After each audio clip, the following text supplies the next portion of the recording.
Welcome to By the Books, the podcast helping business owners navigate the complex world of business, tax, and bookkeeping. Now, to the owner and president of Secline, Lindsay Klein. Thanks for joining us, everyone. This is Lindsay Klein with Secline, honest, accurate bookkeeping performed on time, and your host of By the Books. I'm here today with Andy Christensen. He is a business developer and project manager for Solar 2SK. Correct. And if anyone had told me that I was going to have a solar guy on the show at any point before I met you, I would have said no. Never. Never. Right? You cannot throw a stone and not hit a solar guy, right? True.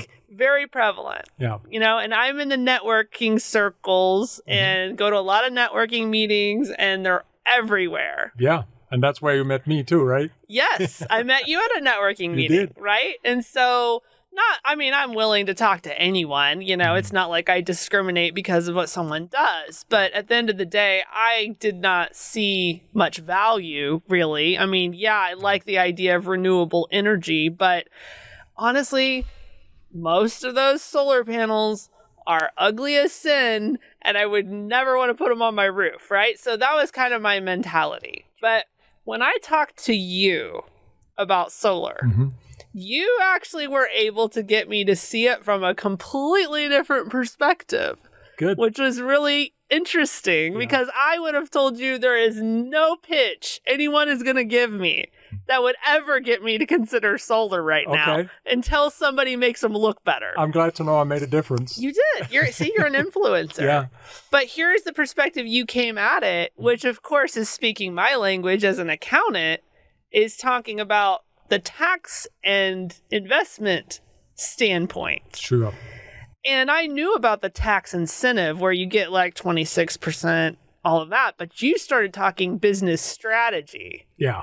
And tax strategy. Exactly. And how you can actually implement these things, not even having the solar yourself, but actually using it for investment purposes. Correct. So that's why I said, why don't you come on the podcast? Because this sounds like something that people could actually use as a tax planning and investment strategy. Absolutely. So talk about that a little bit. I know you're from Denmark, which plays into this, right? Yes. So the way that I got into solar was because, I have a lifelong passion for renewable energy. I like the idea of renewable energy. Some of them are better than others. And as you said, I am from Denmark. I grew up in Denmark the first 40 years of my life there. Denmark is one of the countries with the highest tax brackets in the world. So, next after soccer, trying to minimize your taxes is probably the national sport, right? So, because, the tax rules are very complicated. And what I've learned from very early age, my dad was all about the taxes and things like that. And he was very smart at finding the ways to maximize the loss. We're not talking about cheating on taxes or anything like that, right? It's just we're using the whole field and we're playing to both sidelines. But the tax laws in Denmark was very, very complicated, but I just couldn't help it. I'm a numbers guy. I like spending time on that. And then the whole investment component has always been a thing that I've done, regardless of what jobs I've had, I've always invested in different things, for better and for worse, I would say, but you'll learn every time. So absolutely. So then when I found out that the tax laws in the United States, there were really some interesting components in when you utilize the two, renewable energy and taxes. Because one, the whole tax systems in the United States is built around businesses, and it encouraged investments more so than what I grew up with. So the more that I knew about the U.S. tax laws, and even that I've only lived in the United States 10 years, I probably know more about the tax laws than 90% of the population. I'm not a CPA or anything. Full disclosure. Yeah. But so that really got me intrigued. So the renewable energy sector in general and other energy savings investments. There is the ITC, the investment tax credit, which is currently 26%. It actually started out at 30 and was supposed to go down to 22 at New Year's, but the government decided to extend it. So it is still 26%. So everybody can get that, regardless if you are just a residential or a corporation or business owner, whatever. If you invest in solar and other energy improving or efficiency improvement, you can get this 26% on your federal tax credit, which is obviously a huge incentive. And then there's obviously all the other write-offs that business owners can get and corporations can get, where you can write off the total investment. And that includes all equipment, it includes all the installations and things like that. So my mentality before talking to you, yes, I knew about the 26% tax credit, yes, right? Yeah. And so my thought was, okay, great, you get this 26% tax credit, but how much do you have to spend in order to get that 26% tax credit? Because that means you're still spending 74%, right? Yep. It wasn't until I talked to you that I realized, no, there's strategies to this where you're not spending anything, right?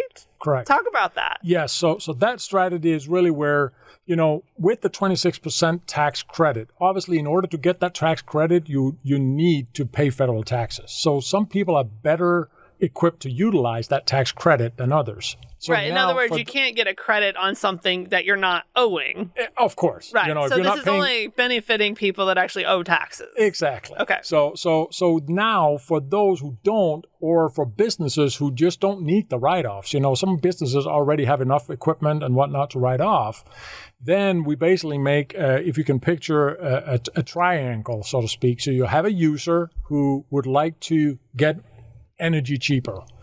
Typically, when we install a solar system in this setup, we usually cut their energy bill in half or more savings than that. Okay. So you have a user that will use the energy that the equipment produces. That user is typically also the property owner. So we install a piece of equipment on the property. The owner or the user in that property will purchase all the power that the system produces, but usually at 50% compared to what they would pay the utility company for that. Okay. Now, we sell we are the developer, meaning Solar 2SK, we are the developer of this particular project. We then go out and we find high tax equity investors. So people or entities, organizations that's paying a lot in taxes. The rule of thumb is that we're looking for anybody who's paying $50,000 or more in federal taxes. Okay. So then they become the investor. So they purchase the equipment and then they purchase it from us as the developer. We sell it to the investor and then we lease it back from the investor right away. And then we sign the power purchase agreement with the user where the equipment is installed. So there's basically three parties involved. Correct. You've got the property owner that owns the house that wants to use the energy. Correct. They're not paying anything for any of the equipment. No. But it's being installed and they're able to reduce their electricity just by having it there on their property. Correct. So they don't sign any lease, they don't sign any loan, they don't put any of their collateral in. They only really do two things. One, they say they allow us to install the equipment on their property. Two, they sign an agreement to buy the power that the system produces. And at the same time, we give them power backup. So in terms of blackouts, things like that, that's included in that equipment. Okay. And they will know the price of that power up front. Okay. And they will know it for the years to come. Okay. Then the other party is the investor. Yes. And that's the person that's investing in the equipment. Yes. Giving the money to fund the equipment to get installed. Correct. And then you've got your company, which is basically the liaison, the middleman. Yes. In between. And Yes. you're leasing that equipment from the investor. Correct. And then you're providing the power to the homeowner. Yes. Now, explain what is the incentive for the investor to pay for this equipment for someone else to use? Yes. So the main incentive there is obviously there are in the industry there is a couple of different things. One is the actual cost of the equipment, and then there is a fair market value. And the fair market value is typically quite a bit higher than the actual cost. And that's based on an assessment. So that's the uncertainty. We don't know exactly where it's going to be assessed at, the equipment, when it's installed, but we have a pretty close knowledge on where it's going to be. But the fair market value is typically higher than the cost itself. So now the investor will obviously get the 26% tax credit. And that's based on the fair market value. That is based on the fair market value. And then they're going to get all the depreciations. The depreciation on the equipment is that let's just take, for example, a $100,000 investment. It can be any number, but let's say their fair market value is $100,000. That means the investor would get $26,000 back in taxes on their federal tax bill. Then there is a bonus depreciation. The depreciation value of the equipment is still at 100%. Mm-hmm. So they can take basically a deduction of $100,000. Correct. And where there are some details in that, where some of it has to be depreciated over 5 years and others can be depreciated right away. You can go back, you can roll it forward. That really comes into every specific detail of every investor. So when we get to that point with an investor, we always meet up with their CPA or have them present this to their CPA, and they need to run this by their CPA so everybody is on the same page. So they're essentially getting $26,000 in that scenario of a tax credit. Yes. Since the whole entire fair market value is $100,000. Yes. And then on top of that, they're getting whatever amount of depreciation that they can take on that $100,000. Yes. Which that's going to vary depending on what their tax bracket is. Correct. Okay. And then through that sale and lease back, where basically we will sell the system at the fair market value on the paper, but then a big part of that money will be held back by the investor as safety towards future lease payment. So that in turn means that if they're buying it from us for $100,000, they're not going to give us $100,000. Okay. They basically, let's say they're going to give us $40,000 because we're going to sell it to them for $100,000, but they're going to hold $60,000 towards future lease payments because we're leasing it back from them. So they're giving you $40,000 correct in cash. Yes. So that you can install the equipment. Yep. And the remainder of that fair market value, that $60,000, that's the difference. Yep. That is basically in your agreement stated as lease that you're paying, basically future lease payments. Yeah, that's being held back as safety because we will still be paying a small lease amount on an annual basis to the investor. Okay. Because it is in fact a lease. Okay. And there's lease backs and there's partnerships in that. There's a few different models, and it really all comes down to the individual situation and what taste they have for it. Okay. And also, if the $40,000 that they technically have to put out, what we also offer there is we offer financing for that. So let's say you have an investor say, yeah, I'd like to be a part of this deal, but I don't want to put up $40,000 now. We're in the beginning of May, right? I'm not going to do my taxes until next year in April. So I'm still going to have to float that $40,000 for a year. And I don't want to do that. And those 40, it could be $400,000, right? It all depends on the system size. Okay. Then what we can offer is that we can actually offer them a financing option on that payment.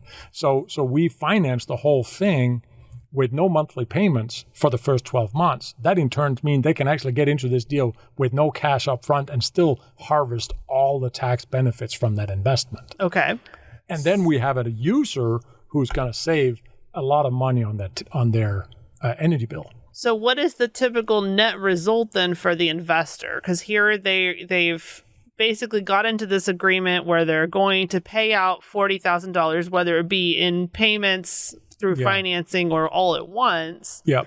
Why would they do that? So the return on the investment is typically, they'll have all their money back the first year because the way that we do it in Solar 2SK, we source all our equipment directly.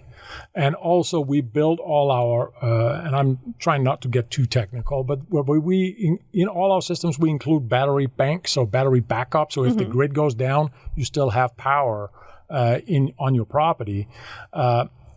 So we built those power banks ourselves. That means we can actually build them at less than probably about 50% of what the average market prices on power banks. So that means now again, because we can build it so much cheaper than all our competitors, the difference between the cost and the actual fair market value is pretty big. And that comes into play when we do the taxes. So the return on the investment, they usually have all their money back as soon as they run their taxes and the write-offs, as long as they can absorb the depreciation in the first year, enough to get their money back. So assuming that their tax liability is high enough, yes, and they can take all their depreciation, take the entire tax credit, then you're saying that tax liability difference is more than what they've paid correct for the equipment. Yep. And then, correct me if I'm wrong, you buy the equipment back after a few years. Yes, after 5 years, because that, again, if you get into the details of the IRS regulations, the investor has to get out, within that 5 to 7 year time frame. And they also want to get out and move on because they not really want to be stuck with, not that they're stuck with anything because they're already in the black after year one. But after 5 years, we typically buy it out from the investor. Also, what we do is that we with the user, so the host of the equipment that which property is installed, they have the option. They will basically have in their power purchase agreement that they make with us, they will have an option to buy the equipment after 5 years, which is typically about 25 cents on the dollar after 5 years. And the life expectancy on solar panels is 25 years. Okay. So if you look at from the host and user perspective, they save about 50% or more on their energy bill for the first 5 years. And then after that, if they choose to buy out the equipment, then you can make, the long-term savings for them, that calculation, if you will. But we always give the option that we can buy the system if the user don't want to buy it, because the investor needs to be sure that they can basically get out. So one way or the other, the result is the same from the investor. They get out at that point. So after about 5 years or so, then they're getting basically 25% of that $40,000? Yes. And so in this scenario, $10,000 they would receive back. Correct. At the end of 5 years. Yes, and the user would pay $10,000 for a system that has a retail value of, maybe $70,000 or $80,000 or more. They'll pay about $10,000 for that, and they still have a system that got an expected 20 years life on them still left.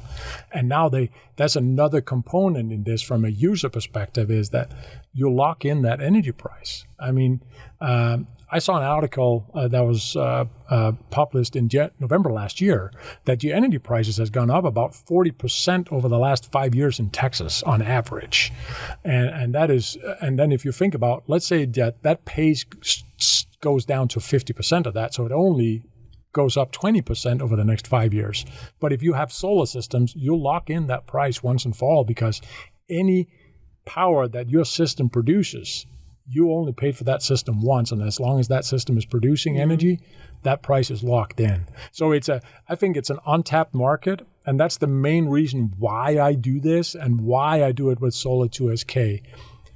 We are in it for the right reasons. We're here to make people save money on their energy bill and on their tax bill. That's why I do this. I love renewable energy, but I would never buy either wind or solar for myself or my company or my own house if it wasn't because I could save money. And 90% of people in Texas believe that solar is not feasible.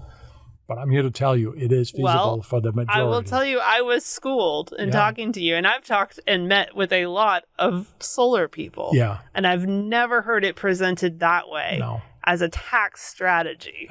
No, and that's a big part of it. And obviously, even if you're not using that triangle, if you're just a residential customer who are looking to get that write-off, we still do the back calculation. We back into it from the user's perspective. And that's the problem that we have in our industry, is that most, and as you rightfully started out saying, these solar guys are everywhere.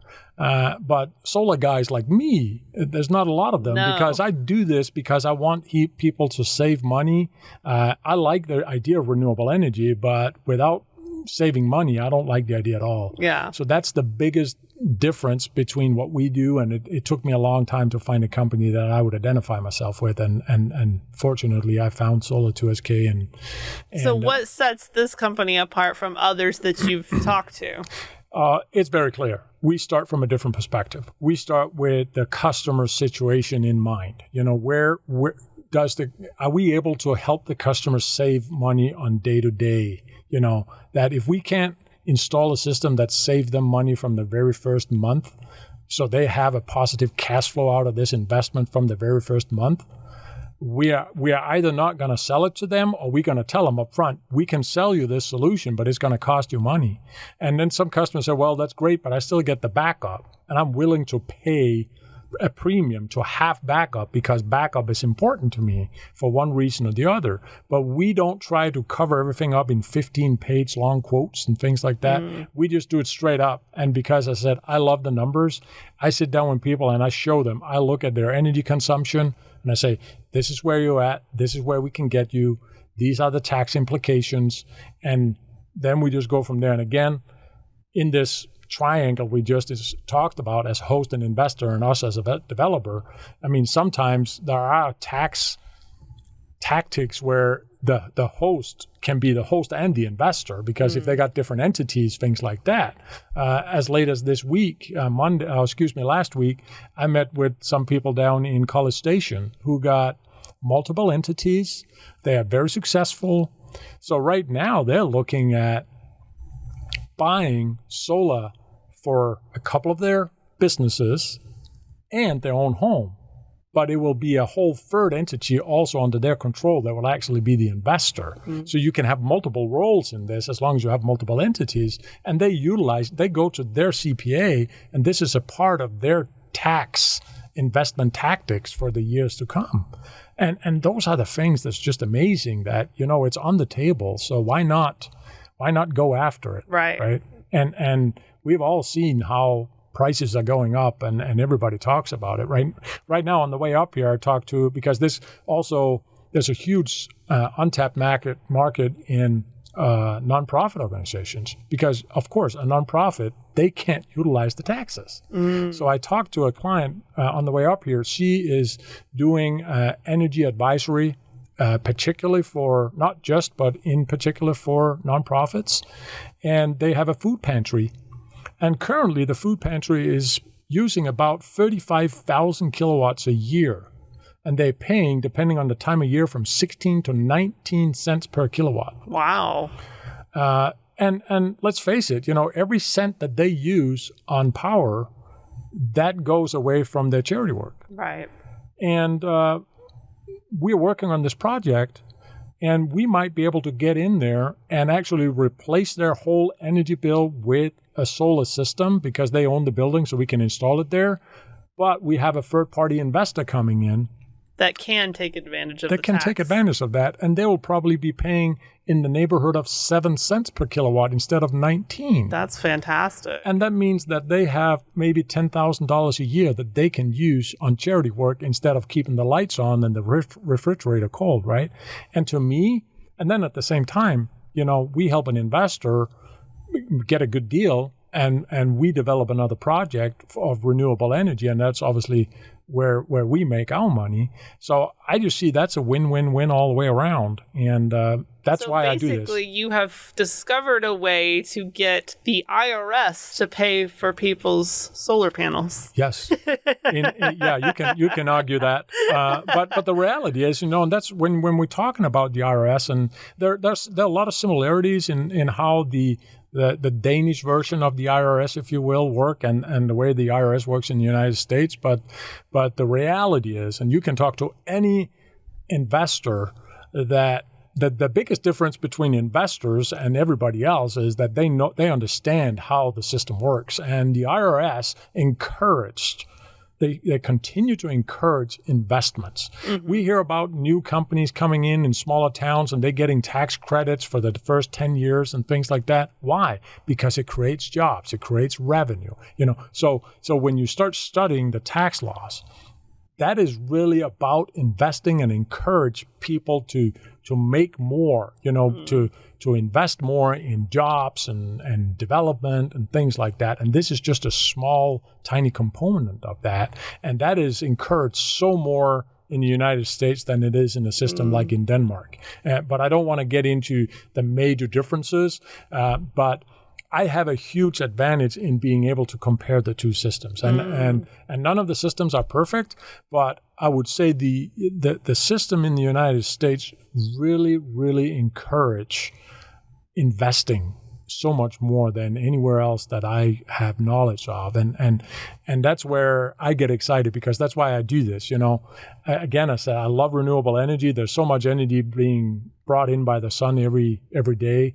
Why not harvest some of that? And then when we can get the IRS to pay for it, hey, I'm all on board, right? So yeah, it's very clever. And I really gravitate towards people that have a strategic mindset in the way that you've developed this system where someone could actually use this to their advantage. Yeah.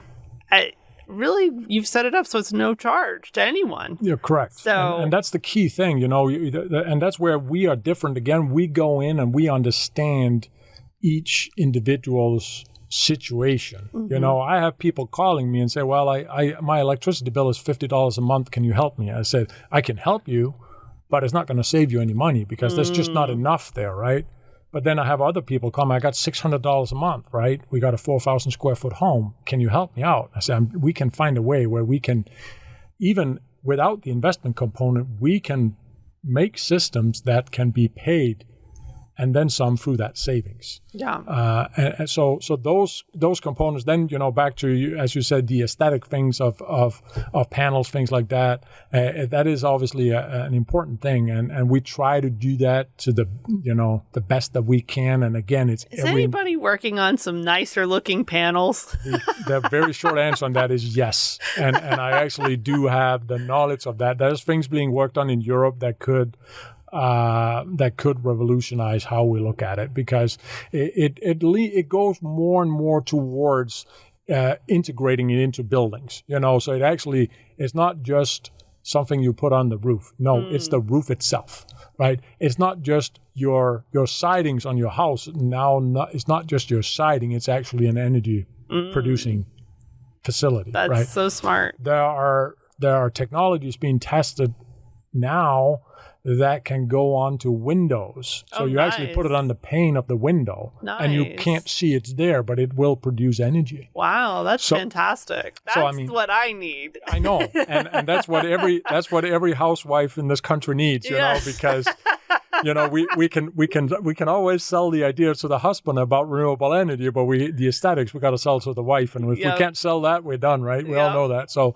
no, and that's a small component, right? It's right now. A lot of rural areas, we can put them on the ground in the backyard, things like that, because I do agree. There are certain properties where you should not put it on the roof because if it's right in the driveway or things like that. What we always try to do, though, is to make it symmetrical, so it looks, so it's as nice as possible and as lean and symmetrical as possible. I think that's important. And there are a few different designs out there, but the one that if I want a red roof, you get red solar panels. That is the roof. That is what I'm talking about. It's going to come down the line within a few years. Oh, wow. But, and that's things are developing all the time, right? And this is no exception. Technology is always moving at the speed of light. I mean, we think back on the evolution of cell phones. I remember when a cell phone came in a suitcase. Yeah, I know. Yeah. That's incredible what's happened in that, right? And this technology is no different. And when we talk about energy, I mean, there's a few things that we as humanity needs, and energy is definitely one of them. And there's only one reason not to look into the opportunity of investing in solar energy today, in my opinion, is that if you think energy prices are going to go down in the future, then don't worry about it. But if you think energy prices are going to go up, you need to look into it. And there are other renewable resources out there. In this part of the world, I think solar is definitely the number one go-to on my end, because in Denmark 15 years ago, wind power started popping up. And by the way, what we just talked about on solar and investing, that also goes for wind power. You can do the exact same thing for wind power.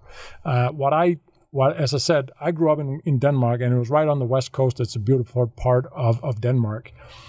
The other thing is also it's very windy because it's right on the west coast. There's 10 miles to the ocean, and the wind is always there. So wind energy really became big then. One of the biggest wind turbine manufacturers called Vestas is actually a Danish company. Oh, wow. They started on the west coast of Denmark. But I've seen how these wind turbines have basically destroyed the landscape, if you ask me, because they're up and down the coast right now.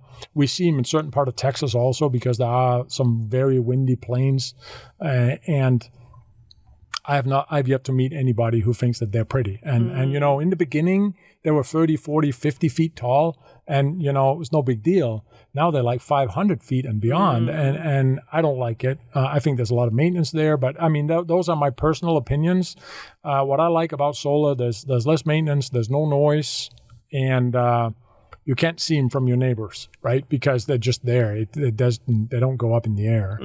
But there's a lot of others, you know, wave technology, things like that. And those are technologies to get energy cheaper and better and more efficient is going to be forever, I think. I mean, they're still working on new technologies in nuclear, right? Yeah, absolutely. So the whole, but that combination of renewable energy and tax savings and utilizing the taxes to make a really, really good investment and help a lot of people save a lot of money on energy, to me, it just makes a lot of sense. Yes, absolutely. So if somebody wanted to get a hold of you to find out more about this or maybe invest it, because I'm assuming you still need investors all the time. Yeah, we never run. We will always be able to honor any investor. That is not, we got plenty of customers. The investors is really the limitation on how much we can do. So if anybody want to get a hold of us, you know, they can go into our website, solar2sk.com. So that's solar, the number 2, and then sk.com. And they can also email me. That's andy.c@solar2sk.com. Call me directly. It's 262-598-7172. And we're always here to help. We work throughout all of Texas. Investors, we only install in Texas, but investors we can basically take nationwide, so there's no limitations to that.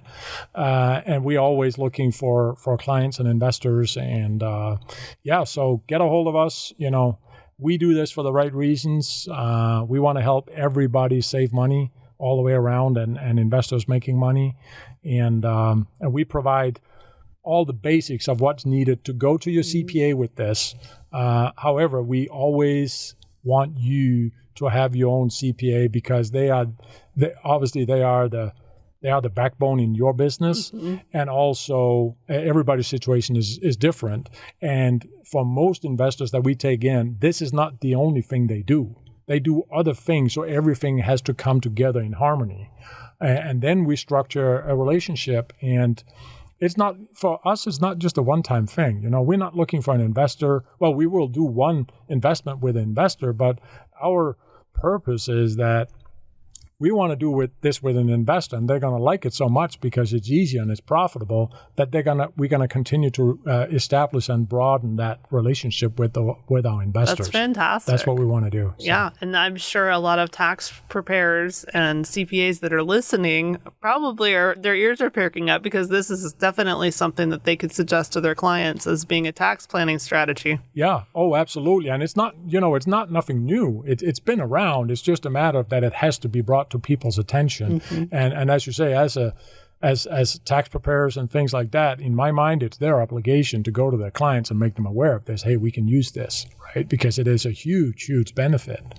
Thanks for spreading the awareness. Well, that's my passion. I can't help it. I'm thanking for getting this conduit to do it. Absolutely. And I'm glad we met, and I appreciate you having me here today. So of course, anytime. Thank you for coming on. Oh, thank you, Lindsay.